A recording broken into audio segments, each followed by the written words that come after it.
그러다가 이제 신앙에 한 내적인 위기가 찾아오기 시작했어요.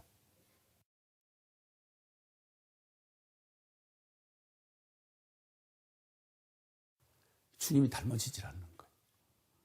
처음에는 흉내를 내면, 열심히 하면 이게 주님을 닮는 거라고 생각했는데, 점점 성경을 알아가고 또 주님의 그 뜻을 알아가기 시작하고, 또 내가 또 내 내면을 이제 내 이 속사람 내면을 점점 말씀에 비추어 진리에 비추어서 알아가기 시작하니까 로마서 7장의 고백이 이제 내 고백이 되는 거죠. 내 속사람으로는, 내 영으로는 하나님의 법을 즐거워하는데 내 안에 또 다른 육적인 법이, 죄의 법이 나를 사로잡아서 이 하나님의 뜻을, 사람들 눈도 있고 또 그런 의지도 있으니까 그저 겉으로 죄는 안 짓지만, 그리고 열심히 봉사는 하는데 이게 주님의 마음으로 되어지질 않는 거예요. 늘 내적 갈등이 있는 거예요.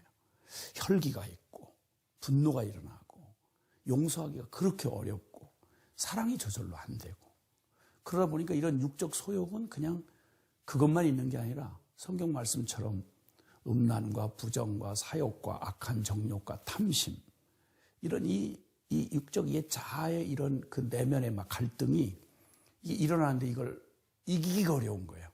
사람은 그걸 내가 이기려고 그것과 치열한 내적인 싸움을 하느라고 금식하고 기도하고 막 봉사를 열심히 하면 칭찬이 점점 높아지는 거죠. 어떻게 저렇게 신앙이 열심히 할 수 있느냐고, 저런 사람이 있느냐고. 칭찬은 점점 높아지는데 내 내면은 점점 목이 마르고 죽을 것 같은 거예요. 바뀌질 않으니까. 은혜를 받고 기도원 쫓아다니고 막 말씀 붙들고 이런데 남이 모르는 내 신앙에 그렇게 기쁨이 매일 기뻤던 제 신앙 안에 이게 슬픔이 찾아들기 시작한 거예요. 이게 내 주님을 기쁘시게 할 수 없다는 좌절감. 어떻게 이거 해결할 수 있지? 뭐가 잘못이지? 생각나는 대로 회개도 해보고 또 뭐 여러 가지 해보지만 안 되고, 이분 저분 찾아가 상담해봐도 제 얘기 들으면 벌써 그건 너무 과잉 충성이야. 사람이 어떻게 육신을 입고 살면서 말씀대로 살 수 있어? 자네 그렇게 하면 그 영적 교만이야. 심하면 그 귀신 들려? 사람이 겸손해야 돼. 사람은 어쩔 수 없는 거야. 이렇게 올라갔다 쳐박았다 올라갔다 쳐박았다 그러는 거야. 나중에 죽어서 다 영화롭게 되는 거지. 어떻게 말씀대로 이렇게 꼭 살 수 있나? 이게 이제 저한테 대부분 권면을 해주신 분들의 표현만 다르지 내용이 비슷한 거예요. 근데 이게 나한테 위로가 되느냐? 될 수가 없는 거예요. 성경을 보면 아니고, 아니 기도하려고 주님 앞에 엎드리면 또 아니고, 이 갈망을 어떻게 해결해야 될지, 내 신앙에 뭐가 문제인지를 나는 몰랐어요. 그 목마름의 끝에서 저의 그 목마름이 극에 달했을 때 도저히 이래서는 안 되겠다. 주님 나 빨리 천국에 들어가시달라고. 나 더 바랄 거 없는 거 아시지 않느냐고. 나 정말 주님 사랑하는데 주님이 안 닮아진다고.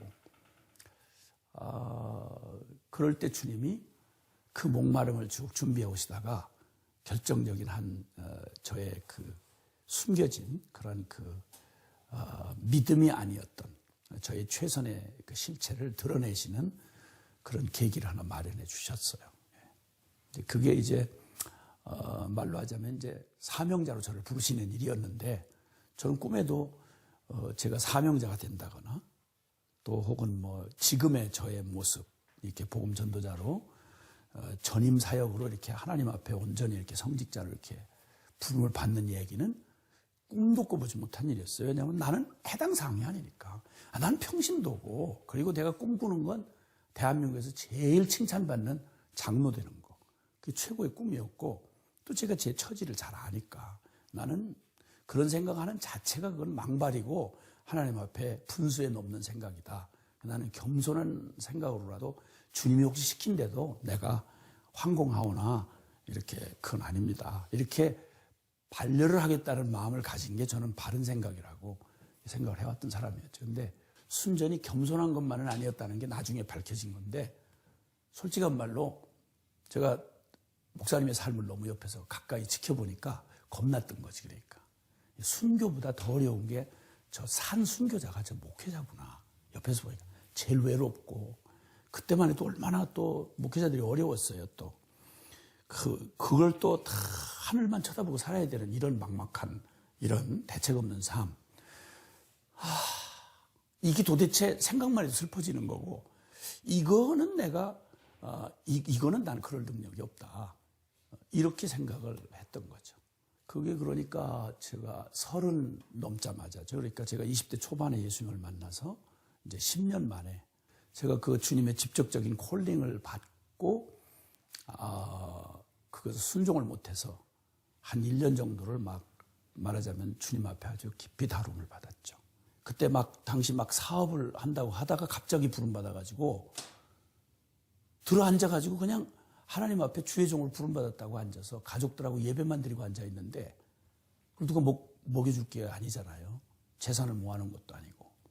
이런 건전한 신앙이라고 그때 당시 배웠던 신앙은 뭐냐면, 사람들한테 이렇게 이거 하나님 일하는데 이게 다 돈 없이 이게 할 수 있습니까? 그래 십시일반으로 좀 헌금 좀 해주시고, 그럼 하나님이 하신 줄 알겠습니다. 이런 거 말고, 이런 상식 통박이 개입할 수 있는 거 말고, 하나님 한 분만 쳐다보고 정말 주님 앞에 기도하고 사람에게 알리지 않고 하나님만 쳐다보고는 순종할 수 있겠냐. 이게 한 달 가고 2달 가고 석 달이 가는데 죽는 것보다 더 어렵더라고 진짜. 그 과정을 겪는 과정 중에 저에게 한 가지 하신 일은 제 마음에 사형 선고를 받는 일이었어요. 아무것도 할 수 없는, 새끼손가락 하나도 내 힘으로는 내 손가락 하나도 들 수 없다고 하는 처절한 자기 절망, 이것 없이 복음이 실제가 되는 일은 거짓말이에요. 그걸 속았던 거죠.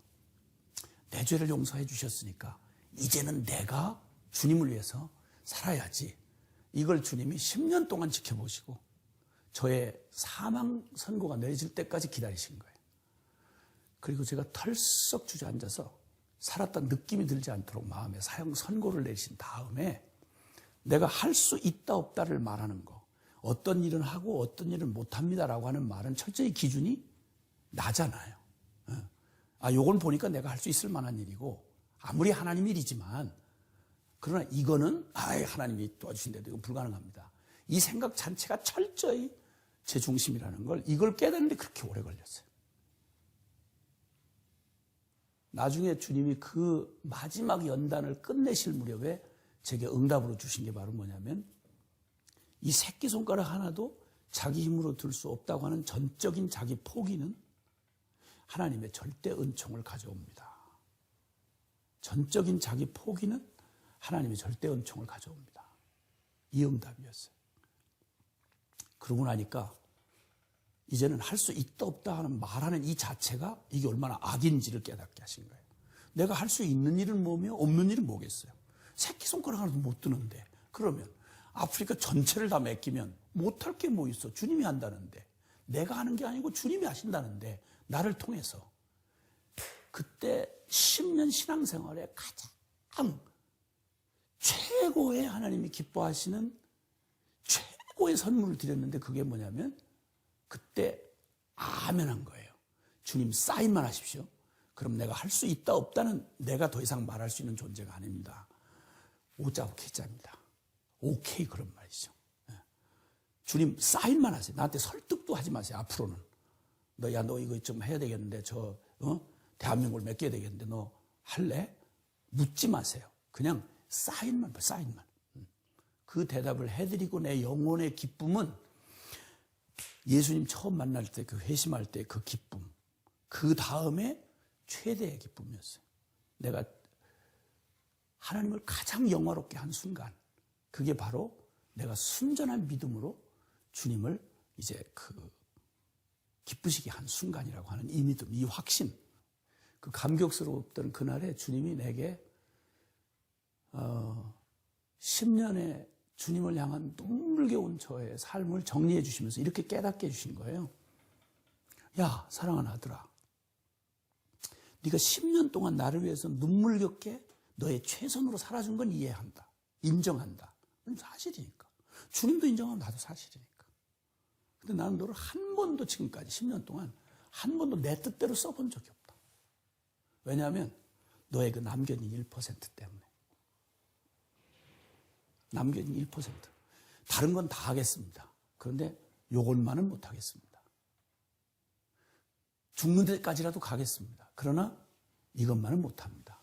이것만은, 거기만은, 그 일만은 이렇게 단서를 붙인 99%의 헌신이란 헌신이 아니라는 걸 깨닫는데 10년이 걸렸고, 그걸 깨닫게 해주시는 주님의 마지막 손길이 저의 이제 10년 차쯤 되던, 저의 눈물겨운 최선이 끝이 나던 그 해, 주님이 저의 삶을 다루시면서 저의 삶을 결론 내게 해주시고 십자가의 결론 앞에 실제가 되도록 저를 세워주신 사건이었었습니다.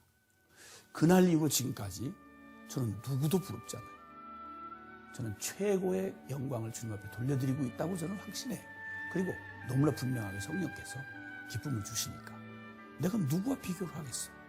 나는 나하고 주님이 나를 여기 세우셨는데, 주님이 보시는 건 우리가 어떻게 하나님을 하오리까 하고 제자들이 물으니까 주님 대답해 주셨어요. 나를 믿는 게 하나님의 일이다.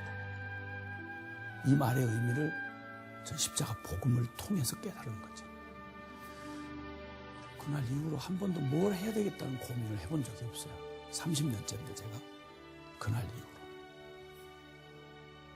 한 번도 주님 나를 실망시킨 적 없어요. 정말. 나는 주님 실망시킬 때가 있었지.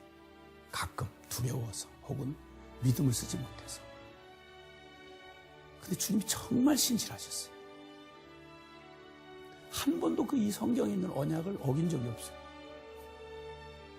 그래서 그 주님이, 그래서 할 말이 없어요. 사람들이 굉장히 짜증내는데 제가 대답할 말이 없어요. 당신 어떻게 이런 일을 했냐고. 주님이 하셨습니다. 주님이 하십니다. 이 말밖에는 제가, 이게 무슨 과장도 아니고 무슨 종교적인 수사도 아니고 그냥 이 고백이에요. 정말 주님이 하셨어요. 저만 그렇게 했느냐? 아니요. 저희 가족들 교만해질까봐 내가 칭찬을 내 앞에다 두고 안 했는데, 저희 가족들 정말 동지죠. 신앙의 동지. 특히 제 아내 같은 경우도 그렇고 저희 5 자녀들, 저 부족하기 짝이 없는 저 같은 사람인데도 불구하고 함께 이 길 걸어가고 있어요. 한치도 다르지 않게 지금 이 길 걸어가고 스스로 선택해서.